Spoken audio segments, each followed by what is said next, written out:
অত্যন্ত দুঃখ ভারাক্রান্ত মন নিয়ে আপনাদের সাথে একটু শেয়ার করার চেষ্টা করছি। গ্রামের একটা প্রবাদ আছে, নিজের নাক কেটে অন্যের যাত্রা ভঙ্গ করার কিছু লোক প্রতিটা সমাজে মহল্লায় গ্রামে থাকে।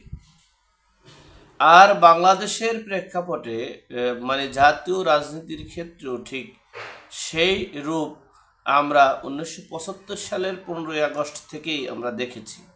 যাই হোক, এই উত্তরার যে মাইলস্টোন কলেজের যে যুদ্ধ বিমান J7 বিধ্বস্ত হওয়ার কে কেন্দ্র করে আন্তর্জাতিক গণমাধ্যম, বাংলাদেশের গণমাধ্যম, এমনকি বিভিন্ন মহলায় বিভিন্ন সেক্টরে গুঞ্জন, শুধু গুঞ্জন। এটা কি মেটিকুলাস ডিজাইন নাকি অন্য কিছু, সেটাই এখন মূল আলোচনা। যাই হোক, আমরা এই বিধ্বস্ত যে 21শে জুলাই হয়েছিল তার পূর্ব মুহূর্তে অর্থাৎ আগে আমরা একটা ফেসবুক পোস্ট পেয়েছিলাম অ্যানোনিমাস মেইন পেজ থেকে, বিখ্যাত পেজ, 2 লক্ষ প্লাস তাদের ফলোয়ার।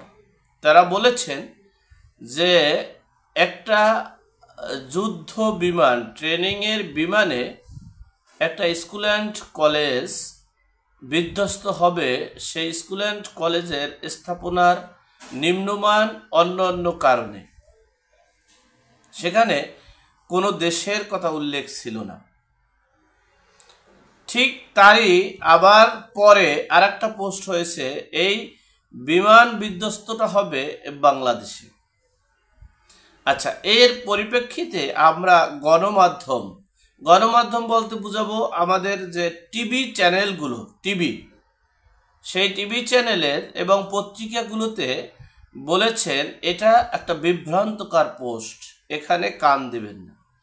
ঠিক আছে, আমরাও সেটা মেনে নিলাম। তবে এই পোস্টটা যদি হতো যে বাংলাদেশের সচিবালয় বিধ্বস্ত হবে, নির্বাচন কমিশনে বিধ্বস্ত হবে যমুনায়, তাহলে আমরা বুঝতাম যে এটা বিভ্রান্তকর পোস্ট। আবার এটা যদি পোস্টের পরে হতো তাহলে বুঝতাম। তিনি তো পূর্ব আভাস দিয়েছেন, এমনকি তারা বলেছেন যে আমরা প্রতিটা অকারেন্স এবং প্রতিটা সমস্যার পূর্ব আভাস দিয়ে থাকি। যাই হোক, এই গেল আমাদের পোস্ট। এরপরে আসেন সেই উত্তরার মাইলস্টোন কলেজে যখন বিমান বিধ্বস্ত হয়, সেই বিমান বিধ্বস্ত হওয়ার হতাহতের ঘটনা ছাত্ররা ও স্থানীয় লোকজন প্লাস সেনাবাহিনী সহ সর্বস্তরের জনগণ উদ্ধার কার্যক্রম চালু করছে। সেখানে সাংবাদিকরা সেনাবাহিনীর কাছে প্রশ্ন করলে অথবা ফায়ার সার্ভিসদের কাছে প্রশ্ন করলে তারা বলছে আমরা এ পর্যন্ত 2-3 জনের মৃতদেহ পেয়েছি। কিন্তু এই মাইলস্টোনের কলেজের এক ছাত্র প্রতিবাদ করেছে, দেখেন আমরা নিজেরাই নিজ হাতে 20 থেকে 25টি লাশ উদ্ধার করেছি, আপনারা কেন 2 থেকে 3টার কথা বলছেন? আপনাদের ক্ষমতা আছে, ক্ষমতার অপব্যবহার করবেন কেন? এ কথার পরিপ্রেক্ষিতে সেই সেনাবাহিনী ক্ষিপ্ত হয়। সেই তারা এখন মর্মাহত, দুঃখ ভারাক্রান্ত, সেই দুঃখ ভারাক্রান্ত মর্মাহত শোকাহত ছাত্রদের উপরে নির্মম নিষ্ঠুরভাবে অত্যাচার চালাচ্ছে। এ গেল 2টা বিষয়। এরপরে আসেন বিভিন্ন সেক্টরে বলা হয়েছে, বিভিন্ন সেক্টরে যে এই বিমান বিধ্বস্তটা কেন কলেজের উপরে যেয়ে পড়বে। সে বিষয়ে বলার পূর্বে আমি বলি, আপনাদের একটু শেয়ার করার চেষ্টা করি যে দেখেন এই যে ট্রেনিং যে যুদ্ধ বিমান, এই ট্রেনিং যুদ্ধ বিমানগুলো ট্রেনিং করা হয় মূলত যেখানে কোনো বসবাসকারী বাড়ি থাকে না, ঘর থাকে না, জনগণ থাকে না, অর্থাৎ নদীমাতৃক এলাকায় এবং পাহাড় পর্বত এলাকায়, সেখানে এই যুদ্ধ বিমান ট্রেনিং কার্যক্রম পরিচালনা করা হয়।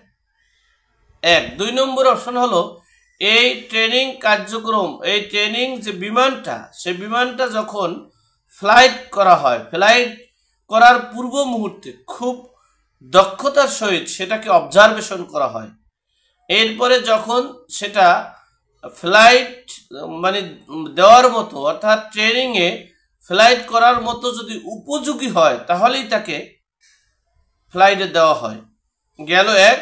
2 নম্বর অপশন, 3 নম্বর অপশন হচ্ছে এটার সরঞ্জামাদি, পাইলট যাতে এই বিমানটা বিধ্বস্ত হলেও যেন পাইলট যাতে বেঁচে যায় সেজন্য বিভিন্ন রকমের মানে উপকরণ আদি দেওয়া হয়। 4 নম্বর হলো এই বিমানটা অনেকেই জানে এবং যিনি পাইলট থাকেন তাকে ওইভাবেই মোটিভেশন করে উঠানো হয় যে তুমি এখন যুদ্ধে যাচ্ছ, সে যুদ্ধে জয় পরাজয় হতে পারে এবং সে যুদ্ধে তোমার জীবনের চেয়েও যুদ্ধে সফল হওয়া দরকার, সেরকম মোটিভেশন তাকে খুব সুন্দর করে দেওয়া হয়। এবং তাকে বলা হয় যখন দেখবে যে আর শেষ সম্বল আর নেই, তখন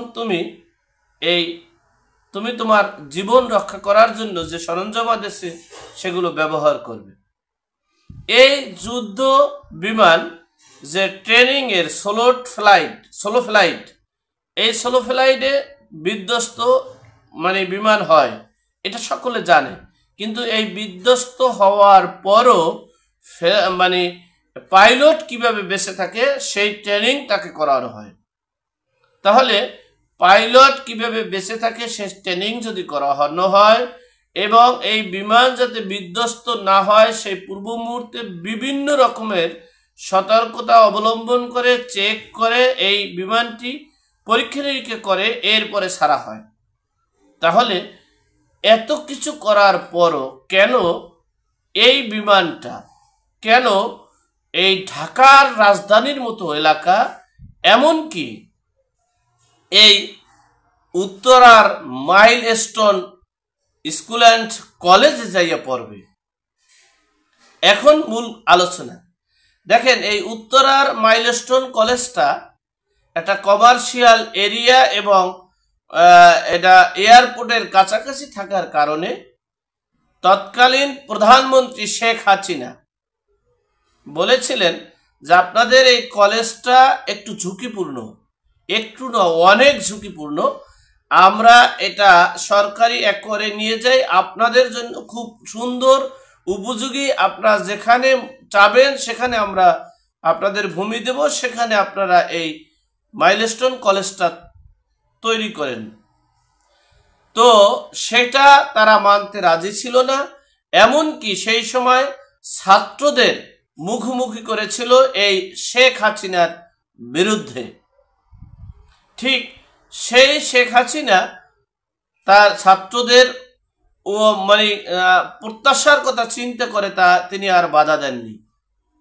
এখন যেই ছাত্রছাত্রীরা আন্দোলন করে এখানে এই কলেজটি স্থাপন করেছে, সেই ছাত্রছাত্রীদের কথা হচ্ছে শেখ হাসিনা বলেছিল, প্রধানমন্ত্রী বলেছিল যে এটা ঝুঁকিপূর্ণ, কেন এখানে তারপরও এই কলেজটা স্থাপন করা হলো এবং শত শত ছাত্ররা জীবন দিল এবং যারা আহত আছে তার 50%-এর বেশি তারা বাঁচবে না বলেই আশঙ্কা করছে হাসপাতাল কর্তৃপক্ষ।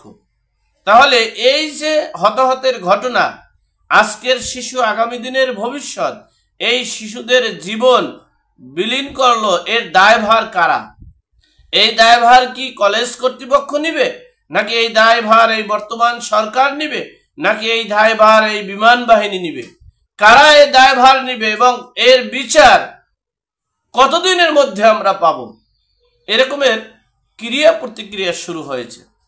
আর আপনাদের একটু ধারণা একটু স্পষ্ট করার কারণ হচ্ছে এটা যেহেতু শেখ হাসিনা বলেছিল ঝুঁকিপূর্ণ এবং এটাকে মানে বিধ্বস্ত মানে এই মাইলস্টোন কলেজটাও ঠিক সেই মানে শেখ হাসিনার কথাকে রেখে এবং এটাকে বিতর্কিত করার জন্য হতে পারে, এটা বিচার বিশ্লেষকের কথা। এরপরে আসেন, আপনারা দেখেন এই মাইলস্টোন কলেজটা ছুটি হয় ঠিক 1টা বাজে, আর ঠিক 1টা বাজে 1:06 সময় এই পাইলট এই স্লো মানে ফ্লাই চালু করেছেন। ঠিক 12 মিনিটের মাথায় 18 মিনিট, অর্থাৎ 1:18 সময় ঠিক সেই জায়গায়, একটু এলোমেলো কোনো জায়গায় না, ঠিক সেই জায়গায় বিধ্বস্ত হলো বিমানটি। প্রশ্ন হচ্ছে 1টা বাজে ছুটি হয় আর 1:18 বিধ্বস্ত হয়, এটা তো আগে পরেও হওয়ার কথা থাকতে পারত। যাই হোক, বিভিন্ন ইস্যু, বিভিন্ন রকমের তর্ক বিতর্ক আছে, নানান প্রশ্ন হচ্ছে, কিন্তু ওই কলেজের ছাত্র এবং ছাত্রীরা যারা আন্দোলন করেছিল তারা বলেছিল এই দায়ভার অবশ্যই নিতে হবে। এই ভবিষ্যৎ জীবনের ছাত্রদের উজ্জ্বল প্রদীপকে যারা নিবেছে তাদের বিচারের মুখোমুখি করাতে হবে, সে কথা এখন মিডিয়ায় ভাসছে। যাই হোক, সর্বোপরি কথা হচ্ছে এই হতাহতের দায়ভার কার? এই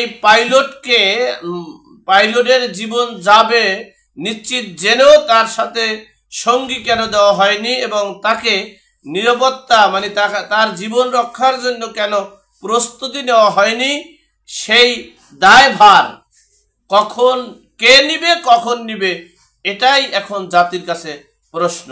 ভালো থাকবেন, সুস্থ থাকবেন, নিরাপদে থাকবেন। দেখা হবে আগামী পর্বে।